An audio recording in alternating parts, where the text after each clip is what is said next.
Anyone who believes in indefinite growth on a physically finite planet is either mad or an economist.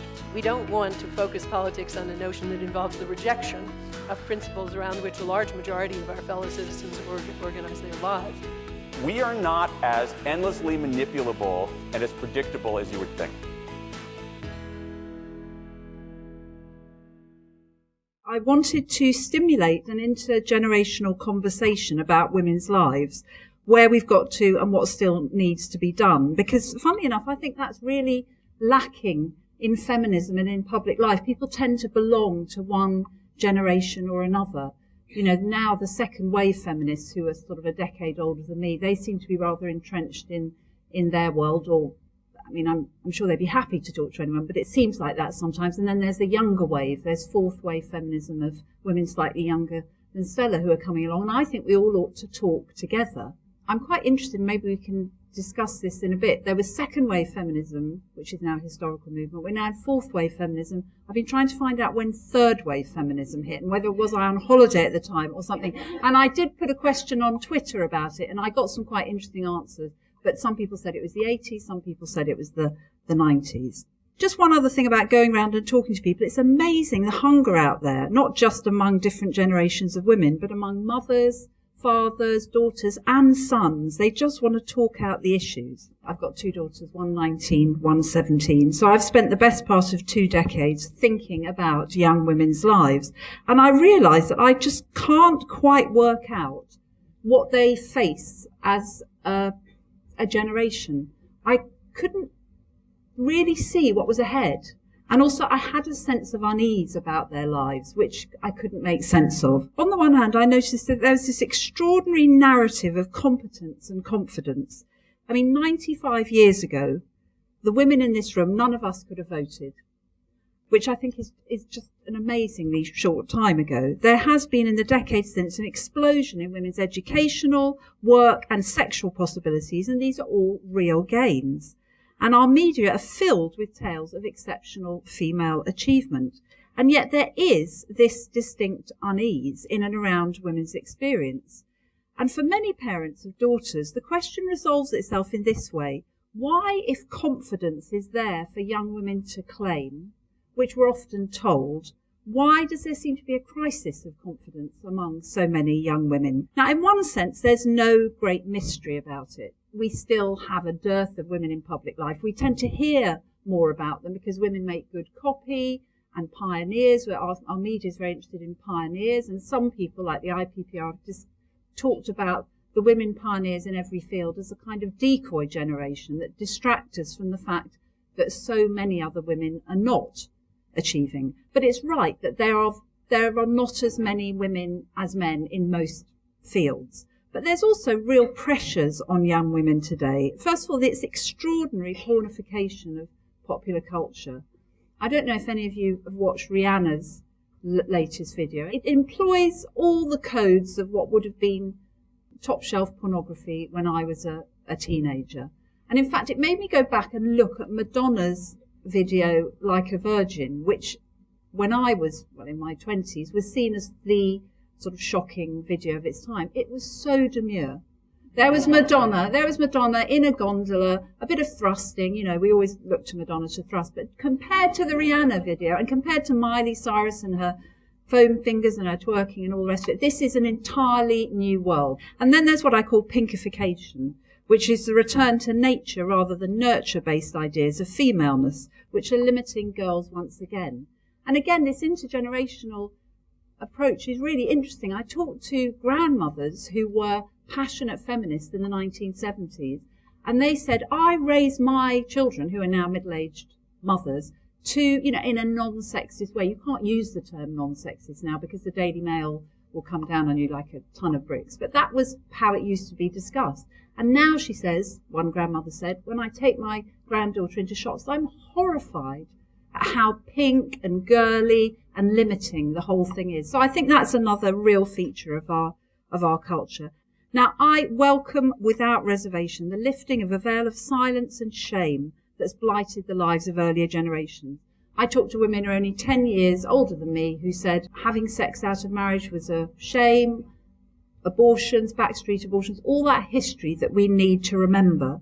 But when I look at young women today, my daughter's generation, they seem caught between a values-free marketisation of sex, play the field, Hannah Rosen's term, hearts of steel, and then a neo-traditionalism that is always urging them to abstinence, to celibacy, and to a new kind of traditionalism. So what I would tell our daughters is the way out of this impasse is only through an emotional literacy.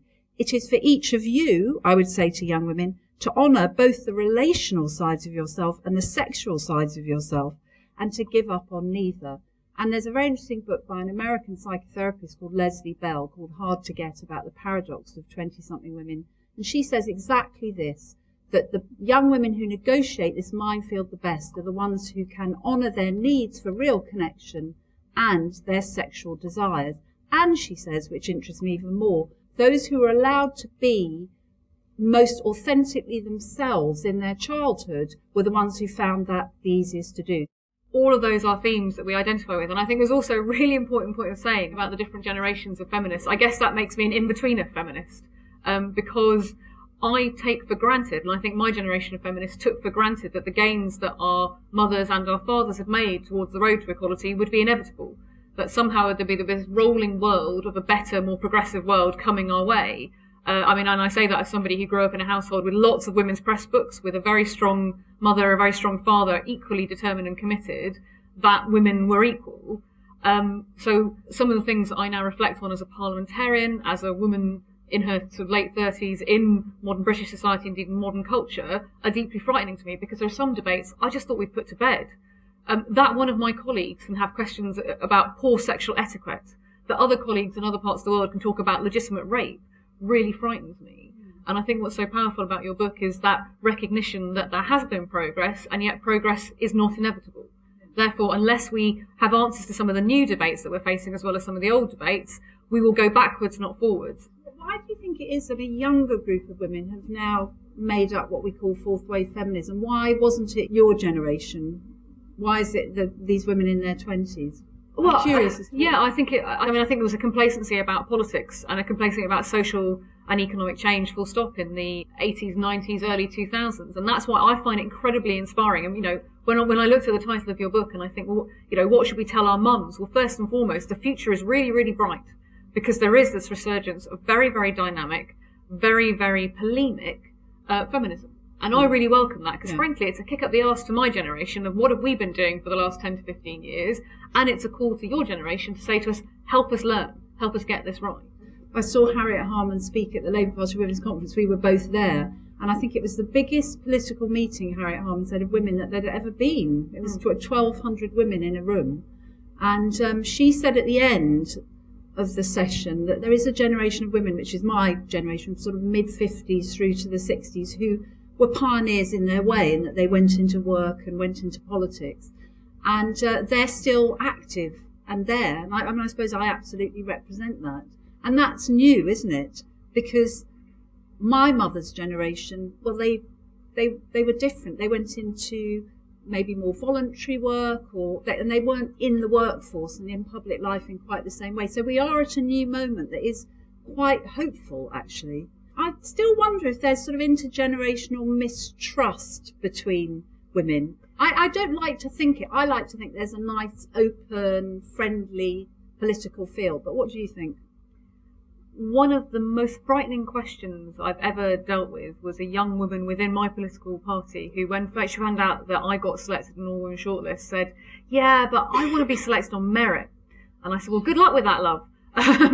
And it made me realise that the debates and discourses that I grew up listening to my mum, listening to other people within broader progressive movements about, we just didn't have time to deal with the kind of asking nicely to end discrimination, that we had to act in these ways. The debates, in fact, one of the most powerful things for me was watching John Prescott arguing for all women shortlists, had somehow been forgotten, that somehow there was a presumption that equality was there. And I think there is a real need for us to learn from previous generations about, walks like a duck, quacks like a duck, that is inequality coming. And there is also a need for us to be able to say, here are some of the new changes that we're dealing with. Absolutely, pay inequality still exists. I mean, how on earth have we gone through 30, 40 years of feminism being a mainstream discourse, and we still have pay inequality. But yes, we also have to deal with some of those cultural debates. What is the most frightening thing to me? We're all talking about Miley Cyrus. I got asked in an interview about Miley Cyrus today. I said, what about Robin Thicke? He was the man standing with this young girl, doing that, encouraging it. Nobody has held him up to the same censure. Where is Jay-Z, who, when he had a daughter, said, you know what? I've got to stop using the phrase hoe. And you're like, yeah, you're married to Beyonce, sorry. You know, where is the letter from him to Robin Thicke saying, hang on a minute, blood, this isn't the kind of society I want to bring up my daughter in? Where is the learning that cuts across generations from that side of the debate as well? One of the things that I came out from having written my book feeling most strongly about is how girls disappear during adolescence, that they might be very, very confident up to about 9 or 10, and lots of teachers would say this, and then, you know, there's hormonal changes, and of course they're preparing to separate from the parent and make their individual life. But I think we really fail as a society both to validate their emotions, but at this point I'm thinking about help them to talk about current affairs, talk about what they're thinking, and that we need to do completely different things in schools to encourage much more speaking and listening and debate, not in a rhetorical Oxford Union way, but in a much more daily way, so that girls get used to speaking their mind and also dealing with criticism. Because what strikes me about a lot of women of my generation is that the habit of not speaking gets very, very ingrained. So to a lot of women that I know, you would seem a frighteningly confident creature, which of course you are still. But women, I think, get very alarmed by being criticised. But you know, one of the things that people have often said to me is nobody likes a clever woman. Well, I do. I quite like clever women. I think they're people quite quite interesting. like clever women. I also actually think there is an issue here again about how do we have this debate not just amongst women. There's a really fascinating study that shows that in a room, if 20% of the audience is female, men think it's 50%. And some of this, look, we can do everything we can. I'm involved in various mentoring projects with young women, absolutely, and challenging. In admitting I don't feel confident, I constantly worry about what I'm going to say. I constantly worry about whether I've got things right. I constantly have that moment where you go, you know, because you're ingrained, because it's part of your culture. You know, what was the best lesson my mum taught? My mum is an amazing, amazing woman who was a head teacher of a special school dealing with emotional difficulties in boys. So she really had that ability to, although she says the two children she couldn't control were me and my brother, but she taught me to approach every situation as though I was wearing a metaphorical top hat and high heels. So to walk in, she said, even if you feel frightened, go into the room. What with be part of it. Yeah. Feel that you are as tall and as able as everybody else. And that worked. Most of the time. Yeah. But look, we can do all that we can to encourage that and encourage people to have that diversity of experience and to be able to be vulnerable and be able to say, you know what, I'm not sure. What was the best learning experience for me walking into Parliament, going into the chamber and watching other MPs who I'd seen on TV, who were great heroes to me, be nervous about speaking and thinking, oh, it's okay to find this frightening. Yeah. That's only 50% of the story. We do also have to change the culture, the language, the expectation of the other people in the room with us, both generationally and in gender terms. Because actually, if as a woman, when you speak, and you speak as much as men, and then you are called strident and difficult, and there is an attempt to control you, then however confident you are, that is always going to be a battle. However competent you are always going to be discriminated against. So some of that is about good old-fashioned sexism and misogyny that we also have to tackle. It takes different forms in a society where people think we have equality. You know, my father's generation is much more alive to it. My father is much more alive to people judging me on my gender than my partner is or my brother is. Not because my partner or my brother wouldn't consider themselves feminists, but because they've grown up in an environment where they expect equality. And I think that's the thing from out the in-betweener generation. We expected equality was going to happen. And therefore you'd maybe don't notice where it's creeping in. That's what you're saying, that your generation, the men in it, might not, because they thought it was there, they may not realise when it isn't there, which your father will realise. Well, you know, if we're talking about inequalities in power, somebody has to give power up to have a more equal society. So the idea that this isn't going to be a battle, I think, is the thing that we have to learn from the younger generation of feminists who've seen that battle and gone, sorry, you're accepting this? What the hell? If you make this just about women, actually you are reifying that existing inequality in society, because you're saying it's enough to tick a box and say there's a woman here. That's how you end up with a Prime Minister who says, it's all right, ladies, I've appointed one woman to advise me on women. There we go, job done. But it is interesting the way that both Ed Miliband and David Cameron have recently shaken up their front benches as we go into the election with many, many more women in it. Yeah, but I am the first person to say that isn't the end of the story. That's the start of a conversation about what are we missing. It's the start of a conversation about the interaction. And I think one of the things that my generation has to bring to this conversation is a recognition that if we argued that feminism was about women, if we argued that it was about the strides that we can make, whether it be women shortlists or making sure you had women in the room, we were missing a trick in making out that actually it's the interaction between men and women that makes the difference, that actually we offer something to them, and in debating and discussing with men as equals, they offer something to us. It's when you have that inequality in the room that actually being in the room doesn't make the difference. I thought the most interesting thing and the worrying thing that came up was what kind of a society have we made if talented young women and men feel that they cannot reproduce because it will get in the way of their success. That is a real, real problem. And it's a problem that really Ed Miliband, who is a talented young man who's managed to reproduce, should be addressing on behalf of everybody else. Because it really means thinking about all the things you've pointed out, the power imbalance, who loses out.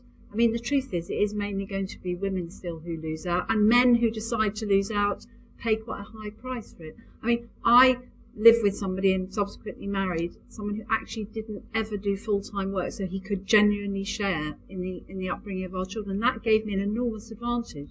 He also did the shopping, the cooking, and all the things that usually are assigned to women just because they can bear children, which I've never understood the logical connection between the ability to have a baby and then the fact that you then run everything else.